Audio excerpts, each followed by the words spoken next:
I'm Lee. I'm a New Zealander who lives in the East Riding of Yorkshire, and this is my podcast about my handmade life. You can find me on Instagram as Louleigh_, and on Ravelry as Louleigh. I have an Etsy shop where I sell knitting needle cases and notions pouches, and that is at Shop Louleigh on Etsy, but you can find links to all of my online places at louleigh.com. As usual, we are being joined by little pom-pom head, and I really need to change our brushing schedule actually, so that he looks at his best when you see him on a Friday morning.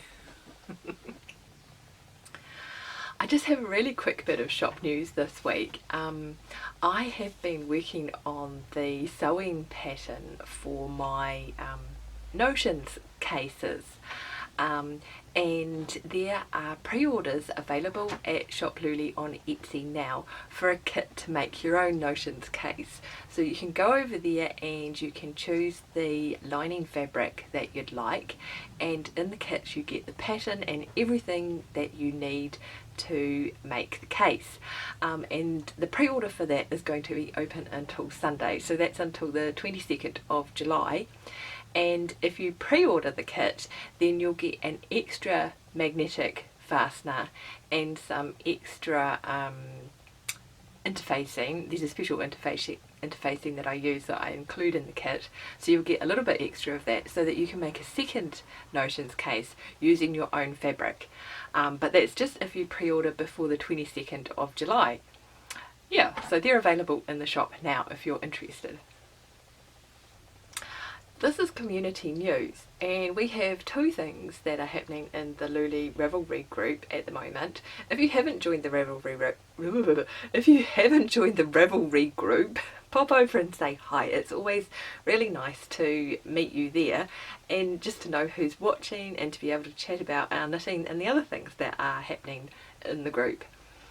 The Advent mini skein swap, I still have to think about that when I say it. The Advent mini skein swap is running in the group, and I have opened the thread for Q4. We have been swapping this year to make our own Advent calendars, so that, well, not everybody is using the mini skeins to make Advent calendars, but I'm about to explain this really badly, I think. Or at least out of order. So we've been swapping each quarter 6 mini skeins, so that we can make a homemade Advent calendar and enjoy that in the month of December in the run up to Christmas. If you don't celebrate Christmas, or if you don't want to use your mini skeins for an Advent calendar, you can use them for anything you like. You can still come and join in the swap. And I have been using the mini skeins that I'm swapping to supplement the 2 Advent calendars that I'm making for other people. Yeah, so that's super fun. I'm sure I will save some of them for my own projects as well. So yeah, because I'm working on a crocheted thing. I dare not use the blanket word because it might never become a blanket. It's been a thing now for quite some time, so I think I started it last year. Yeah, so some of them will go into my crocheted thing probably around Christmas time, because that tends to be when I work on it. And some of them will go into the Advent calendars that I've been making for other people. So yeah, anyway, all that to say, Q4 is open. Come and join in. It's been super fun, and there's a few of you that are really excited for Q4 and to open your Advent calendars. Of course there's going to be a knit along. It seems way too early to be talking about Christmas. But anyway, of course there'll be a knit along. Yeah, I usually knit Advent socks. In fact, I'm just thinking, no, they're downstairs. I can't show you my Advent socks. They were hanging around in here for a while. But I'll be knitting Advent socks, and I guess other people will be working on different Advent projects. I know some people like to put their mini skeins into blankets and that sort of thing. But yes, so there will be some form of knit along. Yeah. So, Q4 is open, go and join if you fancy it. We also have the Stash Depreciating shawl along running in the group at the moment. That is running until the end of August. There isn't a finished objects thread, we just have a nice active chatter thread, and you can show your finished objects in there. So you still have a few weeks to have a rummage around in your stash and decide what shawl to knit and to join it if you want to. I've decided to give away a prize in the chatter thread, and I'm going to give away one of my knitting needle cases or notions cases, or a notions case kit if that's what you want. The winner will get a chance to choose one of those to enjoy. But it's been super fun. I've added some shawls to my queue, and I have been rummaging around in my stash, putting together selections of yarns that I can use for different patterns.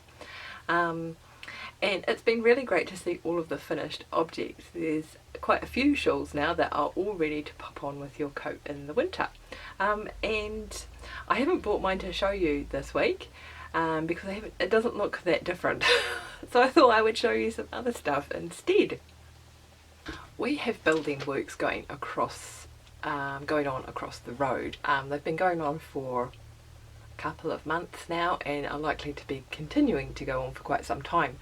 So if you can hear that in the background, it seems to be a really low level sort of type noise, but if you can hear that in the background, that's what it is, and not much I can do about it. I'm kind of hoping that the camera's just not picking that up. But anyway, this is the socks segment. So last weekend I went to visit my friend in Durham, and we were supposed to go on a really nice day trip to Edinburgh, but she has been very, very unwell, so I still went to visit her, and hopefully cheer her up a little bit, and I went to Edinburgh by myself. And of course I did some investigating around yarn shops in Edinburgh, and I decided to buy myself some yarn to cast on a pair of socks when I got home. Sort of like just an instant gratification, really. I've forgotten the name of the shop where I got this. I think it was something like Knit One Studio. Anyway, it was a yarn shop in Edinburgh, and so I picked up this really nice sock yarn. So it's a four ply. Let me just focus on it over there. Yeah, and this is from it's a Canadian yarn. It's from Riverside Studio, and it's a superwash merino nylon, and yeah, and the colourway is Fen. There were about 3 different colours that I could have quite easily come home with, but this one was the most me. Having said that, I was busily deciding to cast on a pair of socks, and I don't know, the yarn just didn't feel like it should really be a pair of vanilla socks, and I went looking through the patterns that I had in my library, and I decided to knit a Playdate cardigan, which is it's a pattern by Tin Can Knits, and it's just for a little baby cardigan, and I'm not sure whose baby this will go to. There are plenty of them due to arrive shortly. Arriving imminently, and so I'm guessing it'll just be a matter of choosing which one to send it to, really. Actually, I think I do have somebody in mind for this, because I think they would really like the colours. But yeah, this is a pattern by Tin Can Knits. It comes in a vast range of sizes, and I am knitting, I think I'm knitting the 6 to 12 month.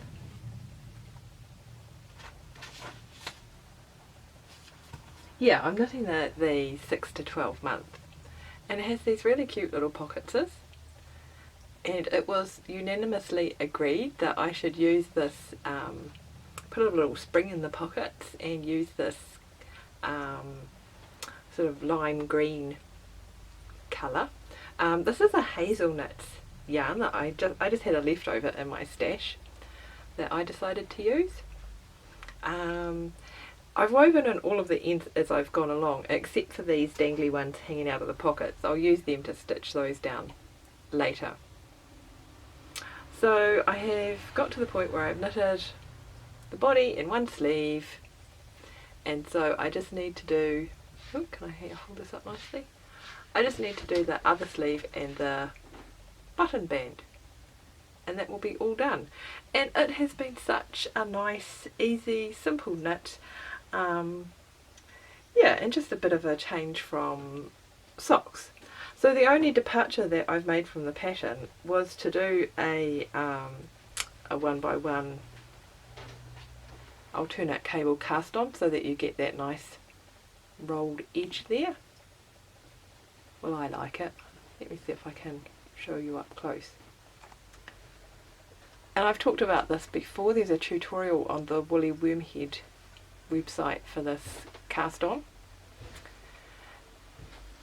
Yeah, and so to match that, I have also done a sew and cast off, so you get that rolled edge again on the cast off edges as well, and I've done that on the pockets too. I just think it makes a really nice, neat finish. So yeah, that has been super fun and totally not socks. I guess I have enough, I feel like I have enough socks in my drawer, and yeah, it's just nice to pick a parent friendly yarn and make something to give away. And I actually think I'm going to have a wee bit of like yarn left over as well, because at the moment there's quite a big nugget left there, and I just have the sleeve and the button bands left to do. So yeah, lots of good fun. I can highly recommend that pattern if you're looking for a one skein project, to use something nice out of your stash. I'm tempted to knit a whole pile of them and I'm looking at yarn over here that I could possibly knit a whole pile of them with, because it's just been really easy and sort of mindless knitting. The other thing that I have been working on at the moment are my lace weight socks. So this is a pattern that I've been working on, and there is a little bunch of you guys who are test knitting this pattern for me at the moment, which is really good fun. It's always nice to see everybody's socks as they finish them and hear about the yarns that they're using as well. So yeah, I just have the second sample sock to make for that pattern, and I'm using for the sample a Martin's Lab yarn, and it is their Aubrey lace, which is a Blueface Leicester silk blend, and the colour is Baby Flamingo. So yeah, those are socks in the sock segment as intended. Right, fellow, I'm going to put you down so that we can talk about sewing.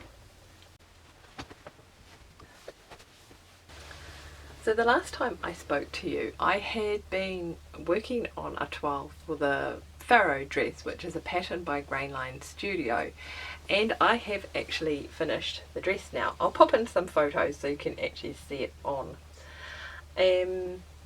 So yeah, if you want to hear about the fitting adjustments that I made to this, then have a look at the podcast that I did from the 6th of July 2018, which is the one before this one. I did make some changes to the construction of this, and some things went wrong. I had a mechanical error was the problem, but I shall tell you about that in a second. So the first thing I did was, the pattern has you make a separate facing for the sleeves and the neckline, because you can actually make the dress with sleeves, well, for the armholes and the neckline, but you can actually make the dress for with sleeves too, so I can understand why they've made those pieces separately. What I decided to do though, and I was inspired by an Instagram picture that I saw, was to make an all-in-one facing, because I find that that just sits down in the dress better, and there isn't so much, this loose fabric is more under control. I used an IKEA fabric. It's definitely cotton. It would be unlikely for me to buy something that was poly cotton, but it does feel like it's got polyester in it a little bit, and it's quite a coarse, stiff fabric as well, so I haven't used interfacing with this, and it's not incredibly lightweight, so the dress tends to be cool to wear more because it stands away from your body than it being a really incredibly lightweight fabric. Yeah, so I did the all-in-one facing, and there is a video on YouTube by Threads about how to install an all-in-one facing, and that was the technique I used for putting that in there. The problem I had was with my overlocker, which is a serger. I am not at one with that machine. We have our differences, and it doesn't necessarily always work the way I want it to. Yeah, maybe I just don't use it enough to really have gotten used to its foibles. Anyway, so in the main, you can see around the edges here, it did quite a good job. Well, me and it did quite a good job. It and I, we did a good job together. However, there were a few places where there was a little bit of stuckness that happened. And in the main, I was charging along and doing quite well, and I was really pleased with the fact that I was coming to terms with my overlocker, and we were getting along. And all of a sudden, it didn't come to a complete grinding halt. The machine was still going, but the needles were not, and by the sounds of it, the drive band has come off.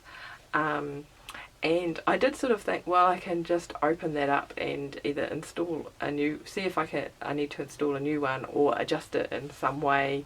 Yeah, drive bands shouldn't have been that difficult. However, the casing on the overlocker, it doesn't just have a side panel that you can remove to see the drive band, and so I would have, by the looks of it, I would have had to remove the complete casing in order to get into it. And I didn't really want to come into contact with the electrical parts, because I know not much about electricity. I know enough to know that I know not much, and so I didn't want to have to take the whole thing apart, and I wasn't sure that I could get it back together once I'd done that. So anyway, I just decided to zigzag the rest of the edges, which looks fine, because this is just a cheap and cheerful dress that I have been wearing around day to day. Yeah, so I just zigzagged the rest of the edges to finish that off, and yeah, that was okay. At some point I shall take my dreaded overlocker in to be looked at by a professional person. About this time of year I have my sewing machine serviced as well, so I'm going to see if they can take a look at the overlocker. I've never had it serviced, so it's probably just spitting the dummy that I don't take care of it properly. I hadn't put any length onto this dress, and so I decided that I didn't want to lose any length when I did the hem, and so I had this piece of bias binding already just knocking about the house, and so I used that for the hem as well. And I also used the hemming foot and the hemming stitch on my sewing machine for the first time. My last sewing machine had a hemming foot and a hemming stitch. However, I think when I tried to use it, I didn't realise that there was actually a specific foot that went with that stitch, and so I actually found it quite difficult. Whereas now that I'm a little bit wiser and I've actually read the instruction manual, yeah, I put the hemming foot onto the machine and selected the correct stitch, and it was quick and easy, and it's made a nice finish that I'm happy with for a dress that I'm just going to knock about in. Yeah, so that was my first time using that technique. And I haven't yet sewn the hook and eye on the back of this, and I think what I'm going to do is just put the cotton and the needle and the hook and eye in the pocket and put this down by my knitting chair so that I actually get around it. I have just been wearing this with this flapping open. yeah, all with a little pin in there. But yeah, so I shall pull that out and put it down by the knitting chair and hopefully get that done this evening. It's only a 5-minute job, so yeah. Yeah, so that's the Farrow dress. I found that with the alterations that I've made, it's quite comfortable, and I've just been enjoying it. Kind of just like the colour reminds me of work overalls, and so that's been how I've been treating it, just popping it on as a work overall and wearing it around. I love the pockets. It's always useful to have someone somewhere to put your phone when you walk the dogs. So yeah, it's a really easy project and a really comfortable dress to wear, so I would recommend that pattern. I actually had a bit of a disaster on the sewing front, which I shall confess to here.